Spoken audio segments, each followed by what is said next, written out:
जय Hind. Bajrangi study point में आप सभी का स्वागत है। साथियों, यूपी बीएड काउंसलिंग 2025 की सारी प्रक्रियाएं चल रही हैं और उम्मीद है कि आप लोग अपनी अपनी काउंसलिंग करा रहे होंगे। इसी बीच हम लोग राउंड 1 की जो काउंसलिंग अपडेट है उस पर चर्चा करेंगे और ये बात करेंगे कि पहले दिन टोटल कितने रजिस्ट्रेशन हुए। यानी पहले दिन के आंकड़े जो थे वो चौंकाने वाले थे और आप यहाँ पर ये झांसी की न्यूज़ देख सकते हैं। यानी जो न्यूज़ है वो ऑफिशियल ही है और पहले दिन जो रजिस्ट्रेशन हुआ है वो काफ़ी शॉकिंग है। बात करेंगे टोटल रजिस्ट्रेशन हुआ कितना है, उसके बाद ये बात करेंगे कि डायरेक्ट एडमिशन कैसे होगा या डायरेक्ट एडमिशन होता कैसे है, और सबसे इंपॉर्टेंट ये सवाल है कि क्या सभी को काउंसलिंग करानी है। और फिर सबसे लास्ट बात करेंगे कि जिनके नंबर 100 से कम हैं वो लोग क्या करें, क्या उनको कोई कॉलेज अलॉट होगा या नहीं होगा।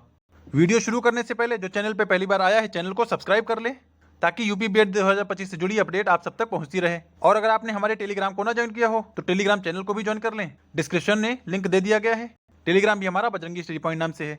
चलिए स्टार्ट करते हैं वीडियो को। सबसे पहले बात करेंगे कि पहले दिन कितने रजिस्ट्रेशन हुए। तो यहाँ पर लिखा है बीएड के लिए पहले दिन सिर्फ 300 रजिस्ट्रेशन हुए हैं। अब यहाँ पर कारण कुछ भी हो सकता है लेकिन पहले दिन सिर्फ 300 रजिस्ट्रेशन हुए हैं। चलिए इसको हम पढ़ लें कि बीएड की प्रवेश परीक्षा में इस बार 3,04,000 छात्र छात्राओं ने पेपर दिया था और वो सभी सफल हुए हैं।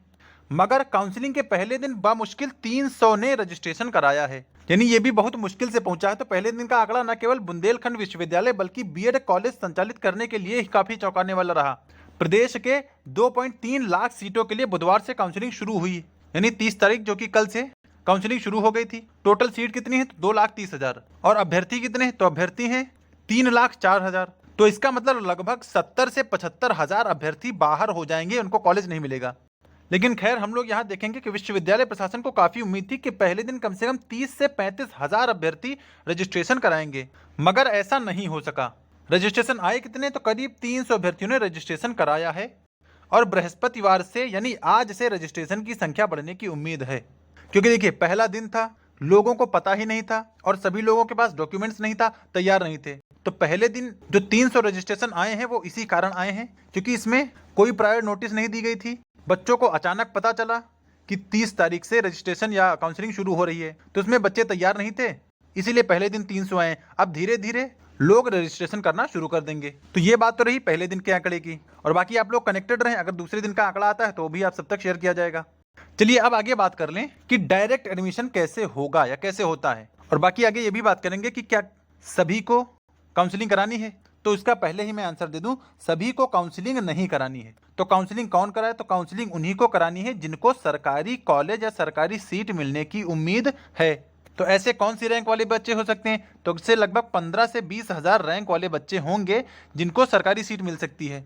तो 15 से 20,000 रैंक तक के बच्चे ही अपनी काउंसलिंग कराएं, बाकी सभी को प्राइवेट कॉलेज ही मिलेगा। और प्राइवेट कॉलेज मिलेगा कैसे, वो डायरेक्ट एडमिशन के थ्रू मिलेगा। तो हम यहाँ पर बात करेंगे कि डायरेक्ट एडमिशन होगा कैसे। तो देखिए जो डायरेक्ट एडमिशन का जो फेज या राउंड है वो 13 सितंबर से शुरू हो रहा है और 13 सितंबर से लेकर 26 सितंबर तक वो चलेगा, जिसमें आपको कॉलेज में जाकर, जिस कॉलेज में आप एडमिशन लेंगे उस कॉलेज में आपको जाना पड़ेगा इन पर्सन। सभी डॉक्यूमेंट्स आपके साथ होने चाहिए और जो अपेक्षित फीस है एडमिशन फीस वो भी आपको अपने साथ रखनी होगी। और आप कॉलेज में जाएंगे, अपने डॉक्यूमेंट सबमिट कर देंगे, अपना स्कोर कार्ड सबमिट कर देंगे और फीस सबमिट कर देंगे, तो कॉलेज वाले ही आपका काउंसलिंग उसी समय कर देंगे और आपको रजिस्टर्ड कर देंगे। तो इसका मतलब डायरेक्ट एडमिशन भी काउंसलिंग के थ्रू ही होगा, लेकिन फर्क सिर्फ इतना है कि वहां पर कॉलेज वाले करेंगे और यहाँ पर काउंसलिंग आपको फोन में ही करनी है। तो डायरेक्ट एडमिशन की प्रक्रिया आपको समझ आ गई होगी। अब आगे हम लोग बात करेंगे कि 100 नंबर से कम वाले क्या करें। तो देखिए जिनके नंबर 100 से कम हैं उनको मुश्किल तो होगी थोड़ा बहुत कॉलेज मिलने में, लेकिन अगर चाहेंगे तो उनको कॉलेज मिल जाएगा, डायरेक्ट एडमिशन के थ्रू इनका एडमिशन हो जाएगा। तो 100 नंबर से कम वाले आपको अभी रजिस्ट्रेशन या काउंसलिंग नहीं करानी है, आपको 13 सितंबर तक वेट करना होगा, या उससे पहले आप जिस कॉलेज में एडमिशन लेना चाहते हैं उसको कन्फर्म कर लीजिए। और अगर आपको हमारे द्वारा बताए गए कॉलेज में एडमिशन चाहिए तो फिर आप हमसे संपर्क कर सकते हैं। इसमें आपको 2 यूनिवर्सिटीज से बीएड कराया जाएगा, एक तो राम मनोहर लोहिया अवध यूनिवर्सिटी जो कि अयोध्या में है और दूसरी प्रोफेसर रज्जू भैया यूनिवर्सिटी प्रयागराज में। तो इन 2 यूनिवर्सिटीज से आप डायरेक्ट एडमिशन में बीएड कर सकते हैं। चलिए इसके फीस का स्ट्रक्चर और इंस्टॉलमेंट की बात कर लें तो इसमें दोनों साल की जो टोटल फीस होगी वो 55,000 आपको देनी होगी और आप अपनी सीट अभी से बुक कर सकते हैं। सीट बुक करने का मतलब ये हो गया कि अगर आपने अपनी सीट बुक कर ली तो वो सीट आपके लिए रिजर्व कर दी जाएगी और फिर ये माना जाएगा कि कॉलेज में वो एक सीट भर गई है और फिर जब डायरेक्ट एडमिशन शुरू होगा तो वो सीट सबसे पहले आपको अलॉट कर दी जाएगी ताकि अगर नंबर ऑफ सीट कम भी पड़ रही हैं तो आपकी एक सीट रिजर्व रहे। तो इसीलिए अब आप लोग धीरे धीरे सीट बुकिंग शुरू कर दीजिए और सीट बुकिंग जो फीस है वो 6,000 है और ये इसी 55,000 में ही इंक्लूड है, ये अलग से नहीं लिया जाएगा। तो ये 55,000 में ही इंक्लूडेड है, बशर्ते कि जो आपको काउंसलिंग में 5750 देना होता है यहाँ पर आपको सीट बुकिंग के तौर पर 6,000 देना होगा और फिर जब आपका एडमिशन होगा, जिस दिन आपका एडमिशन होने वाला होगा उस दिन आपको 20,000 जमा करना पड़ेगा विद डॉक्यूमेंट्स। फिर तीसरी इंस्टॉलमेंट आपसे ली जाएगी जब फर्स्ट ईयर एग्जाम का फॉर्म आ जाएगा, तब आपसे 15,000 लिया जाएगा और लास्ट जो किस्त होगी वो आपसे सेकेंड ईयर एग्जाम फॉर्म के समय ली जाएगी, वो 14,000 ली जाएगी। तो इस तरह टोटल आपसे 55,000 रुपए ले लिए जाएंगे बिना किसी एक्स्ट्रा चार्ज के और बिना किसी अन्य शुल्क के। तो जिनको राम मनोहर लोहिया यूनिवर्सिटी से या फिर रज्जू भैया यूनिवर्सिटी से डायरेक्ट एडमिशन लेना है तो वो आप इन नंबर्स पर कॉल करिए, आपको सारी जानकारी दी जाएगी और आप बिल्कुल निश्चिंत रहें, आपके साथ कोई धोखाधड़ी नहीं होगी क्योंकि सारी चीज़ें ट्रांसपेरेंट रहेंगी, सब कुछ आपके सामने ही होगा। क्योंकि हम आपको जो ऑफर करेंगे, वो जो कॉलेज ऑफर करेंगे सभी कॉलेज पहली बात तो NCTE द्वारा अप्रूव्ड होंगे, तो आपको ये दिक्कत नहीं लेना है कि कहीं कोई कॉलेज NCTE से बाहर तो नहीं कर दिया गया। तो पहला, सभी कॉलेज NCTE द्वारा अप्रूव्ड रहेंगे। दूसरा, इसमें यह है कि नंबर ऑफ सीट्स लिमिटेड हैं, यानी यहाँ पर यह होगा कि पहले और पहले पाओ, जो पहले अपनी सीट बुक करा लेगा उसके लिए वो सीट रिजर्व हो जाएगी। इसीलिए आप लोग अपनी सीट बुकिंग करना शुरू कर दीजिए। और सीट बुकिंग जो फीस थी वो 6,000 है, आप सबको पता ही है, बताया ही है।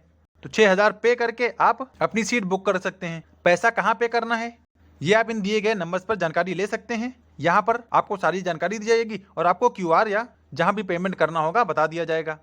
उसके बाद जो सबसे इंपॉर्टेंट है, क्या अटेंडेंस या क्लास जाने की ज़रूरत होगी? तो आपको कोई ज़रूरत नहीं है, कोई अटेंडेंस नहीं चाहिए, आपको कोई क्लास जाने की ज़रूरत नहीं है। यानी आप अपना कोई काम कर रहे हैं तो आप उसको कंटिन्यू रखिए। बस ये होगा कि जब आपको एग्ज़ाम देना होगा तो फिर आपको वहाँ पर आना होगा, बाकी आपको कॉलेज जाने की ज़रूरत नहीं है। तो कोई अटेंडेंस नहीं चाहिए, आपको कोई क्लास अटेंड करने की ज़रूरत नहीं है। फिर सबसे इंपॉर्टेंट यह है कि स्कॉलरशिप भी आपकी आ जाएगी, यानी इससे पहले अगर आपकी स्कॉलरशिप आई है किसी भी कोर्स में तो फिर आपकी इसमें भी स्कॉलरशिप आ जाएगी, बशर्ते इसमें भी कुछ टर्म्स और कंडीशन हैं जो कि आपको फॉलो करना पड़ेगा। और सबसे इंपॉर्टेंट ये है कि आपको जो स्कॉलरशिप बेस्ड एडमिशन है वो भी यहाँ पर कराया जाएगा। यानी अगर आपके पास 55,000 नहीं है तो आप कुछ ही फीस दे के स्कॉलरशिप बेस्ड एडमिशन ले सकते हैं। हालांकि स्कॉलरशिप बेस्ड एडमिशन पे मैं एक सेपरेट वीडियो बनाऊंगा जिसमें सारी चीज़ें क्लियर करूंगा कि इसका क्या मतलब होता है और कैसे इसकी प्रोसेस होते हैं। तो स्कॉलरशिप एडमिशन, बहुत से बच्चों के कमेंट आए थे कि क्या स्कॉलरशिप बेस्ड एडमिशन हो सकते हैं, तो बिल्कुल हो सकते हैं, लेकिन वो होंगे रज्जू भैया यूनिवर्सिटी प्रयागराज में, वो आपको राम मनोहर लोहिया अवध यूनिवर्सिटी में देखने को नहीं मिलेंगे। और इसमें कुछ टर्म और कंडीशन है वो आपको बताई जाएंगी। उसके बाद आपको स्कॉलरशिप बेस्ड एडमिशन भी मिल जाएगा और इसके लिए जल्दी ही आपके लिए एक सेपरेट वीडियो आएगा कि स्कॉलरशिप बेस्ड एडमिशन होगा कैसे और आप कैसे एनरोल करेंगे। और बाकी जिनको एडमिशन लेना है अब इन दिए गए नंबर्स पर कॉल करिए और अपनी सीट बुक करना शुरू कर दीजिए, क्योंकि अब हमारे पास कॉल और बच्चों के मैसेजेस आ रहे हैं और उन्हें कुछ समय मांगा है ये सीट बुकिंग फीस को इकट्ठा करने के लिए। और जो बच्चे हमारे पास कांटेक्ट कर रहे हैं उनको सारी चीजें बताई जा रही हैं और सारी चीजें टेलीग्राम पर भी शेयर की जा रही हैं, जो कि हमारा ग्रुप है बजरंगी स्टडी पॉइंट नाम से, तो आप उसको जरूर ज्वाइन कर लीजिए। उसकी लिंक हमने डिस्क्रिप्शन में डाल दी है, आप सभी लोग वहां से कनेक्ट हो जाइए। और बाकी किसी भी क्वेरी के लिए आप इन दिए गए नंबर्स पर कॉल करिए, सारी चीजें आपको बताई जाएंगी और आप बिल्कुल निश्चिंत रहें, सारी चीजें ट्रांसपेरेंसी से ही होंगी। आपको किसी भी तरह बेवकूफ नहीं बनाया जाएगा, ना ही कोई धोखाधड़ी यहाँ आपसे की जाएगी, क्योंकि सारी चीजें आपके सामने ही होंगी। तो अब आप लोग देरी ना करिए, जितने भी बिहार के स्टूडेंट्स हैं या जो भी ऐसे स्टूडेंट हैं जो कि अवध यूनिवर्सिटी या रज्जू भैया यूनिवर्सिटी से अपना बीएड कंप्लीट कराना चाहते हैं, तो वो जल्दी हमसे संपर्क करें ताकि अपनी सीट रिजर्व कर सकें, क्योंकि नंबर ऑफ सीट्स लिमिटेड ही हैं और बच्चे ज़्यादा हैं। तो अगर आप जितना लेट करते जाएंगे उतना ही कम संभावना होगी कि आपको कॉलेज मिल सके। तो आई होप सारी चीज़ें आपको क्लियर हो गई होंगी। 100 नंबर से कम वालों को क्या करना है, तो वो आप लोग जो हमने एडवांस फीस बताई है उस एडवांस फीस को पे कर दीजिए, आपको भी सीट रिजर्व कर दी जाएगी, फिर आपको दिक्कत या टेंशन लेने की ज़रूरत नहीं है। यहाँ पर वही है कि पहले आओ पहले पाओ, जिनके नंबर कम भी हैं उनको भी मिल जाएगा, लेकिन जो पहले आएगा उसी को। अब जैसे किसी के नंबर अगर 15 से 20 भी हैं तो उसको भी मिल जाएगा अगर वो पहले आ रहा है। और अगर किसी के नंबर 100 हैं, लेट में आ गया, सीट खत्म होने के बाद आया, सीट फुल होने के बाद आया, तो इस 100 वाले को नहीं मिलेगा, 15 से 20 नंबर वालों को मिल जाएगा। तो आप लोग अब इंतजार मत करिए, अगर एडमिशन लेना है तो जल्दी करिए और इन दिए गए नंबर्स पर कॉल करिए। बाकी हमने जो नंबर हैं उनको डिस्क्रिप्शन में भी डाल दिया है, आप वहां से भी देख सकते हैं, वहां से भी कांटेक्ट कर सकते हैं। बाकी आप हमारे टेलीग्राम चैनल से जुड़ जाइए, वहां पर सारी चीजें आपको प्रोवाइड कराई जाती रहती हैं और जो लोग जुड़े हैं वो इसका फायदा भी उठा रहे हैं। बाकी अपडेट के लिए हमारे चैनल को सब्सक्राइब कर लें।